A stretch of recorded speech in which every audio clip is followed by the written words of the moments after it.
अरे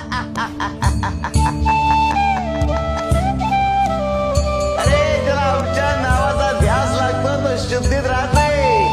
आमच्या नामाची गुंगी, आमच्या नामाची धुंदी तर सर्वस्वी आमचा होऊन जातो.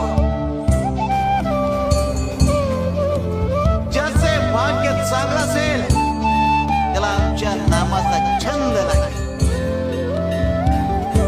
आणि त्याच्या मुखात सतत नाम जप असेल. आमच्या नामाची गोडी निर्माण होईल. ध्यानी मनी स्वप्नी ही नाम संजीवनी वदनी असेल. त्याला निरंतर सुखाची प्राप्ती होईल. तसं मदाचं सेवन करण्यासाठी भ्रमर कमळ फुलात गुंतून पडतो आणि अत्यंत आनंदाने आणि आदराने मदाचा आस्वाद घेतो. आमच्या भक्ताचे मन आमच्या नामाचे ध्यान लागून उच्च पातळीवर स्थिर होते. मन नामात एकाग्र